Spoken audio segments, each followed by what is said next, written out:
नमस्कार विद्यार्थी मित्रांनो, डॉक्टर सुशील स्पॉटलाइट या आपल्या युट्यूब चॅनलवर तुमचं सर्वांचं स्वागत आहे। आणि जी ही खटल्यांची सिरीज आपण सुरू केलेली आहे त्या सिरीज मधलं आता जो खटला आहे तो म्हणजे शंकरी प्रसाद विरुद्ध भारत सरकार 1951। तर खूप सुरुवातीचा खटला आहे। भारतीय संविधानामधली जी पहिली घटना दुरुस्ती होती 1951 मध्ये, त्या घटना दुरुस्तीमध्ये जे काही चेंजेस केले होते आणि त्याच्याबरोबरच जमीनदारी निर्मूलन कायदा 1951 आला होता, तर त्या संबंधीचा हा खटला आहे। दुसरी महत्वाची गोष्ट याच्यामध्ये जी आहे की ज्युडिशियल रिव्ह्यू संबंधीचा पहिला खटला म्हणून पण याच्याकडे बघितलं जातं, तर ती पण एक बाब लक्षात घ्या। आता याच्यामध्ये सिंपल आहे की आपण गोलकनाथ खटला वगैरे बघितला होता की जिच्यामध्ये शेवटी संपत्तीचं अधिग्रहण करायला ज्यावेळेस सरकारने सुरुवात केलेली आहे, तर जे जमीनदार होते, लँडलॉर्ड्स होते, ते समोर आलेले आहेत आणि त्यांनी कोर्टामध्ये केसेस केलेल्या आहेत। तर सेम असंच इथं आहे। हे जे शंकरी प्रसाद आहेत, हे शंकरी प्रसाद बिहार मधले जमीनदार होते। एकंदर जर पार्श्वभूमी याची बघायची झाली तर शेवटी हे संपत्तीच्या आणि फंडामेंटल राईट्सच्या आजूबाजूला फिरणारा खटला आहे। कारण संपत्तीचा जो काही अधिकार आहे, म्हणजे संपत्तीचा अधिकार तुम्ही कलम 31 बघू शकता, त्याच्यानंतर तिच्यामध्ये 19 मध्ये पण तुम्हाला तो रेफरन्स मिळतो, तर 19F। तर हा जो आहे हा संपत्तीचा अधिकार यावेळेस होता, कारण तो नंतरच्या घटना दुरुस्तीत 1978 मध्ये तो काढून घेण्यात आलेला आहे।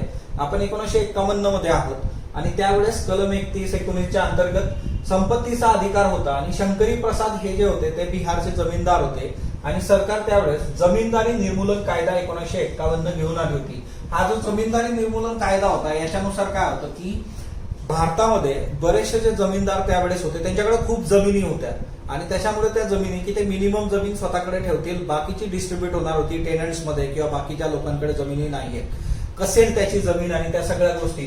सो एकंदरीतच रिसोर्सेसचं डिस्ट्रीब्युशन सामाजिक आणि इकॉनॉमिकल इक्वॅलिटीकडे थोडासा वेलफेअरच्या गोष्टी इथून सुरू होत होत्या। आणि त्या सगळ्या ह्याच्यामध्ये मग की शंकरी प्रसाद यांनी जी काही खटला केला होता हा सगळा, तर हा केला होता पटना हायकोर्टमध्ये, नंतर तो सुप्रीम कोर्टात जातो। त्याच्या आधी याच्याशी सगळ्यात संबंधित क्रक्स जो आहे या खटल्याचा तो म्हणजे काय, फर्स्ट कॉन्स्टिट्युशनल अमेंडमेंट जी होती, पहिली घटना दुरुस्ती भारतीय संविधानातली, ती 1951 मध्ये झाली होती।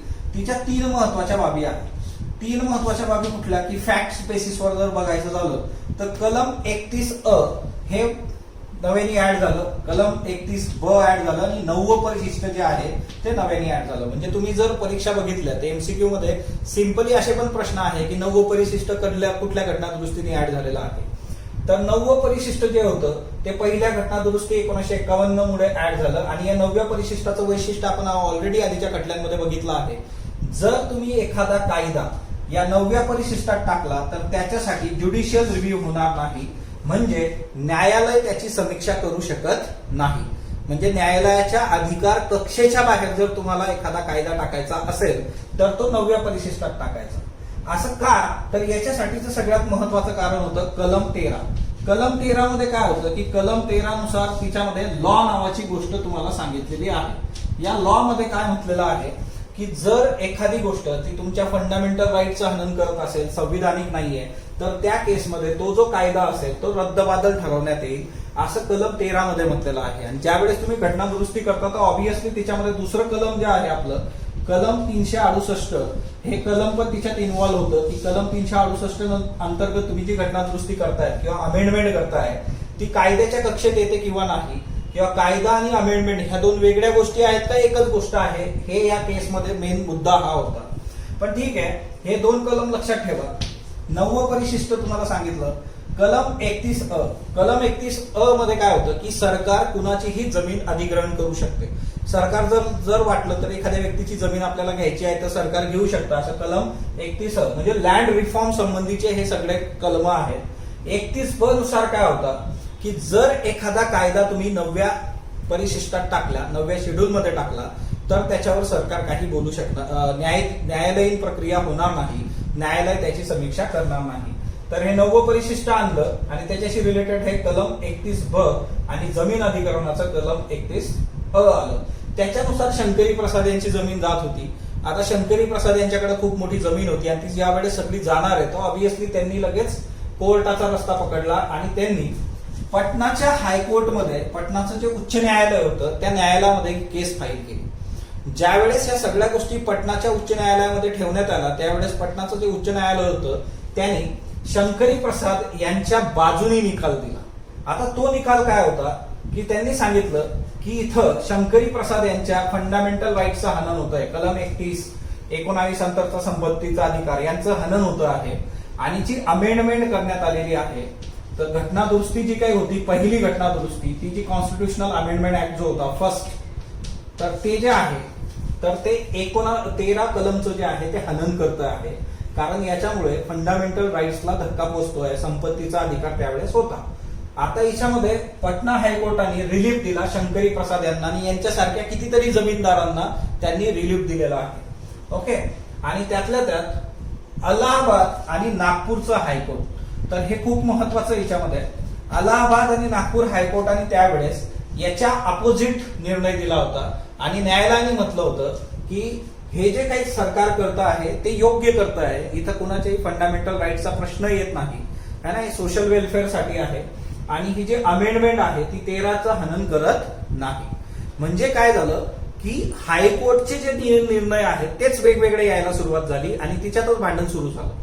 ऑब्विसली काय होणार की ज्या वेळेस एका लेवलला म्हणजे हायकोर्ट वेगवेगळे ते भांडण करतायत किंवा भांडण इन द सेन्स की त्यांनी वेगवेगळे निर्णय दिले होते, अपोजिट निर्णय आहेत, मग त्या केसमध्ये आता तुम्हाला कुठं जावं लागेल, सर्वोच्च न्यायालयामध्ये जावं लागेल किंवा सर्वोच्च न्यायालय म्हणजे साधी गोष्ट आहे की हायकोर्टाचे निर्णय वेगवेगळे येत आहे म्हटल्यानंतर तुमच्याकडे ऑप्शन येतो सर्वोच्च न्यायालयाचा. सर्वोच्च न्यायालयाने हा सगळा खटला ज्यावेळेस बघितला तर सर्वोच्च न्यायालयाच्या अंतर्गत काही बेसिक गोष्टी होत्या. सगळ्यात पहिली गोष्ट की लॉ म्हणजे कायदा आणि दुसरं जे आहे ते म्हणजे घटना दुरुस्ती किंवा अमेंडमेंट जे आहे तर ते एकच आहे की वेगवेगळं आहे. म्हणजे जर तुम्ही अमेंडमेंटला लॉ म्हटला तर आणि तरच हे जे कलम आहे ते कलम हॅम्पर होणार होतं किंवा त्या गोष्टी अनकॉन्स्टिट्युशनल मानल्या जाणार होत्या. तर सर्वोच्च न्यायालयासमोरचा सगळ्यात महत्वाचा मुद्दा कायदा आणि घटना दुरुस्ती एक आहे की वेगवेगळं आहे. ओके. तर ते कलम 13च्या बाबतीत. दुसरी महत्वाची गोष्ट होती की 368 जे आहे कलम आपलं ते फंडामेंटल राईट्स बद्दल काही चेंजेस घटना दुरुस्ती करू शकतं का, हा एक महत्वाचा मुद्दा तिथं होता. मग आता ह्या सगळ्या याच्यामध्ये सर्वोच्च न्यायालय काय सांगतं की सर्वोच्च न्यायालय सांगतं कलम 13 अंतर्गत ही जी लॉ नावाची गोष्ट सांगितलेली आहे ती फक्त आणि फक्त ऑर्डिनरी लॉला लागू होते. म्हणजे जो कायदा तुम्ही मुळात शून्यापासून तयार करत जाता ऑर्डिनरी कायदा त्यालाच हे लागू होतं आणि त्याच्यामुळे अमेंडमेंट जी आहे घटना दुरुस्ती कलम 368चा वापर करून जर तुम्ही अमेंडमेंट करत असाल तर ती या कलम 13च्या लॉ या संज्ञेमध्ये येत नाही.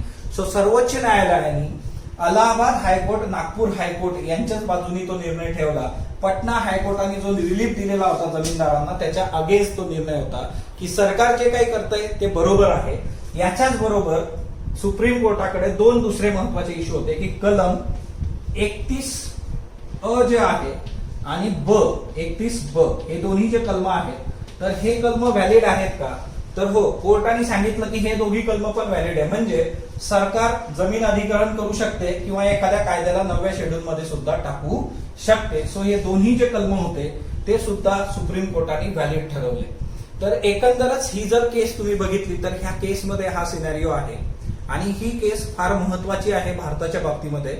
रिसोर्सेसचं डिस्ट्रीब्युशन जे केलं गेलं त्याची ही सुरुवात होती, ही नांदी होती की काही मुठभर लोकांकडे संपत्तीची एकवटलेली आहे ती तमाम भारतीयांकडे जावी की ज्या लोकांकडे 2 वेळच्या खाण्याची भ्रांत आहे तिथपर्यंत ते गेलं पाहिजे. ती प्रोसेस सुरू होते ती इथून या पहिल्या घटना दुरुस्तीपासून किंवा या शंकरी प्रसाद विरुद्ध भारत सरकार खटल्यामधून जो निकाल येतो त्याच्यामधून त्याला अजून चांगल्या पद्धतीने प्रोत्साहन मिळालं आणि याच्यानंतर भारतामध्ये मोठ्या प्रमाणावर मग हे जे जमीनदार किंवा ज्यांच्याकडे अमाप संपत्ती होती ती संपत्ती डिस्ट्रीब्युशन करण्याचं काम सुरू झालं आणि संसदेने हा एक महत्वाचा निर्णय त्यावेळेस घेतला होता. तर पहिली घटना दुरुस्ती जी होती तर तीही व्हॅलिड ठरली कारण सुप्रीम कोर्टाने सांगितलं की अमेंडमेंट ही काही लॉ मध्ये येत नाही आणि ज्यावेळेस तुम्ही म्हणताय की हे फंडामेंटल राईटचं हनन वगैरे तर अमेंडमेंट जर लॉ मध्ये येतच नाहीये तर त्याचं नल अँड वाईड करायचा काही संबंध राहत नाही आणि कोर्टाने पहिली घटना दुरुस्ती सुद्धा व्हॅलिड ठरवली.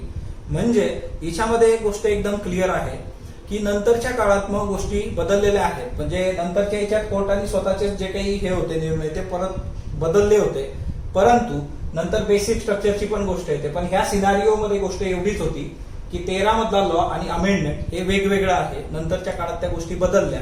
त्या कुठल्या खटल्यात बदलल्या होत्या ते तुम्ही मला कमेंट बॉक्समध्ये सांगणार आहात. तर शंकरी प्रसाद विरुद्ध भारत सरकार 1951 हा खटला आहे. अशाच पद्धतीचे नवनवीन खटले आणि त्याच्याशी रिलेटेड जे काही महत्वाच्या क्वालिटीच्या कन्सेप्ट आहे ते बघत राहूयात. स्पॉटलाईट बरोबर जोडलेला. स्पॉटलाईटला लाईक करा, शेअर करा, सबस्क्राईब करा. धन्यवाद विद्यार्थी मित्रांनो.